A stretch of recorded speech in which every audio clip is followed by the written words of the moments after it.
इसलिए याद रखना, जब भी कोई सद्गुरु पैदा होगा, पूरा दुनिया उसका विपरीत खड़ा हो जाएगा।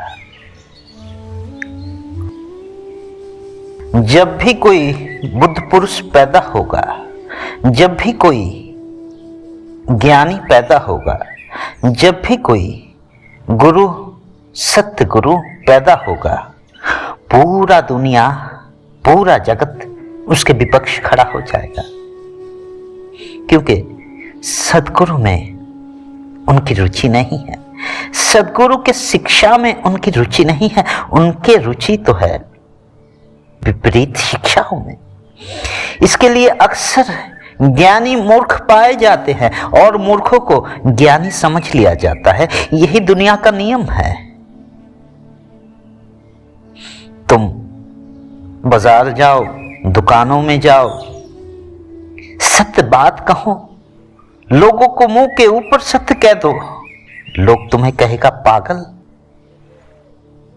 ये कैसा पागल व्यक्ति है, कैसा पागल इंसान है।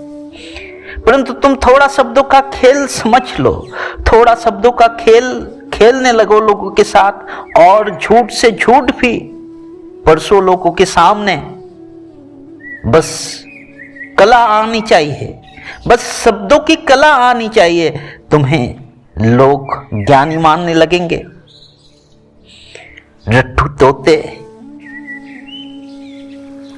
ये सब शब्दों के खेल को तटस्थ कर लेते हैं और उस हिसाब से गुलामी करते हैं और लोग उन्हें ज्ञानी कहते हैं।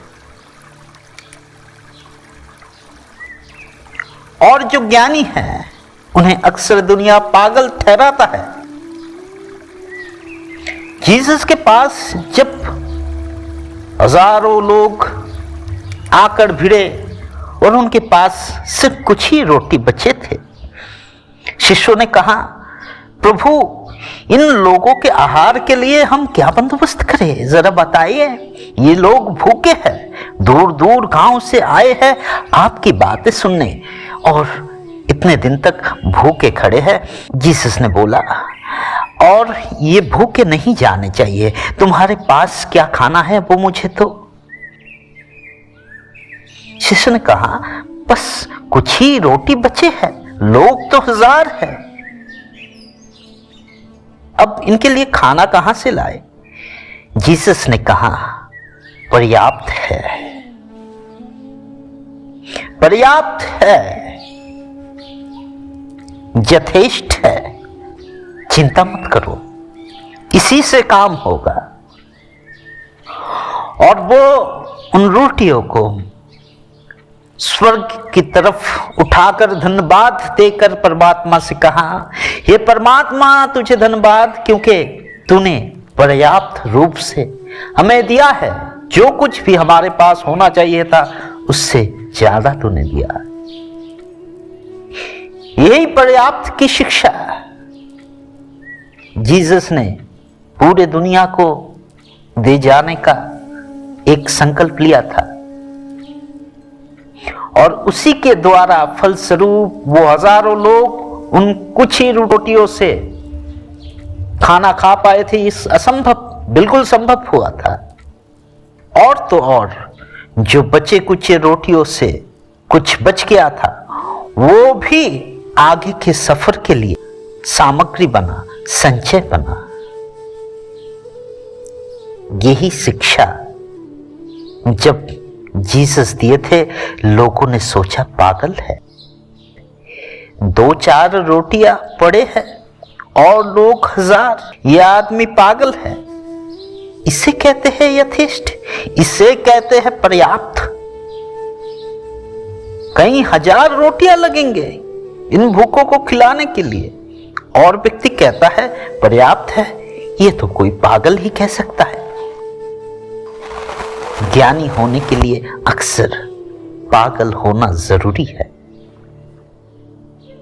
जो व्यक्ति दुनिया के आंखों में पागल है, वो परमात्मा के आंखों में ज्ञानी हो सकते हैं। इसके लिए दर बदर घूमता फिरता पागलों को हम अक्सर पागल समझकर नजरअंदाज कर देते हैं। पर उन्हीं में से शायद कोई डायजनीस छुपा था, उन्हीं में कोई बुद्ध, कोई जीसस छुपा रहा होगा। परंतु तुम्हारे इतिहास के पन्नों पर उनका कोई व्याख्यान नहीं है। दुनिया ने कितने जीसस खोए, कितने कबीर खोए, कितने बुद्ध खोए, उनका कोई हिसाब नहीं है। तुम केवल अपने धर्म पुस्तक को लेकर पढ़े हो। तुम्हारे पुस्तक से ज्ञानी पैदा होता है। जगत के जो ज्ञानी है, परमात्मा के जो ज्ञानी है, वो नजरअंदाज होकर दुनिया भर में घूमते रहते हैं। तुम्हारी आंखों के पीछे वो छुपे रहते हैं, तुम्हें नजर नहीं आता, तुम्हें दिखाई नहीं देता, क्योंकि तुम्हारे समझ उनकी समझ से परे है, उनकी समझ तुम्हारे समझ से परे है। इसके लिए कबीर का जो शिक्षा था वो पर्याप्त का था।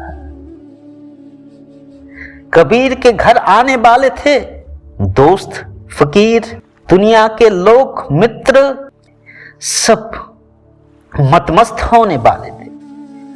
महाभोज की तैयारी होने वाली थी और घर में रुपया पैसा ना था, चूल्हा जलने के लिए तेल तक ना था, रोटी तो दूर की बात।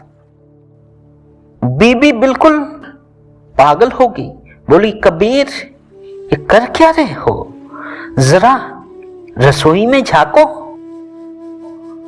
तेल तक नहीं है और तुम महाभोज का निमंत्रण देके बैठे हो, अब कैसे इतना आयोजन करे। कबीर बोला फिक्र क्यों करते हो, सब पर्याप्त है, किसी भी विषय की कोई कमी नहीं है। बस कमी तो है तुम्हारी नजर का, तुम्हें नजर नहीं आ रहा है। तुम्हारे पास वो पर्याप्त का शिक्षा अभी भी प्रशस्त नहीं हुआ, हमारे पास तो पर्याप्त का शिक्षा है। अमेरिका के एक प्रसिद्ध साहित्यिक थे, लेखक, नोवेलिस्ट, कार्ट वेनेगर उनका नाम था। वेनेगर के एक प्रमुख मित्र थे, वो भी इस सदी का एक महान साहित्यिक, लेखक, कथावाचक थे। उनका नाम था जोसेफ हेलर। जोसेफ हेलर को लोग अमेरिका का प्रसिद्ध लेखकों में से एक मानते हैं। अमेरिका के एक धनी हेज फंड मैनेजर थे। वो व्यक्ति एक दिन वेनेगर और हेलर को भी अपने पार्टी में आमंत्रित किया। जब दो मित्र वेनेगर और हेलर उस धनी व्यक्ति के भोज सभा में जाकर उपस्थित हुए, बातों बातों में वेनेगर ने हेलर को कहा, मित्र हेलर, देख क्या रहे हो, क्या तुम्हें पता भी है कि इस धनी के संपत्ति के सामने हमारा पूरा जीवन बेकार है। हेलर बोला, वो कैसे? तब वेनेगर ने कहा, क्या तुम्हें मालूम है इस व्यक्ति ने एक दिन में तथा एक हफ्ते में जितना कमा लिया वो तुम्हारे सारा जीवन का कमाई से भी ज्यादा है, और सारा जीवन तुम जो कमा लोगे पिछले एक हफ्ते में ये व्यक्ति ने उससे भी ज्यादा रुपया कमा लिया। इसके लिए ये कहीं ज्यादा संपत्तिशाली है तुम्हारे और मेरे जैसे लेखकों से। सुनकर हेलर मुस्कुराए थे। हेलर ने कहा था, ये व्यक्ति तुमसे ज्यादा संपत्तिशाली हो सकता है, परंतु मुझसे ज्यादा संपत्तिशाली नहीं है, क्योंकि मेरे पास एक ऐसा साधन है, मेरे पास एक ऐसा धन है जो इस व्यक्ति के पास कभी नहीं हो सकता, और उस संपत्ति का मूल्यांकन करने के लिए दुनिया का सारा धनी भी आ जाए फिर भी संभव ना होगा। वेनेगर चकित हुए। पूछा, मित्र ऐसा कौन सा बात है, ऐसा कौन सा धन है जो तुम्हारे पास है और इनके पास नहीं है, जिनके पास अरबों रुपए है। हिटलर ने तब कहा था, मित्र, मेरे पास एक ऐसा धन है, इसको कहते हैं पर्याप्त, जिसको अंग्रेजी में हम कह सकते हैं एनफ। जो एनफ, जो पर्याप्त कभी जीसस के पास था, जो पर्याप्त कभी बुद्ध के पास था, जो पर्याप्त कभी सेनेका के पास था, जो पर्याप्त हर एक स्टोइक के पास था। इस पर्याप्त का शिक्षा एक व्यक्ति को सबसे ज्यादा धनी कर सकता है।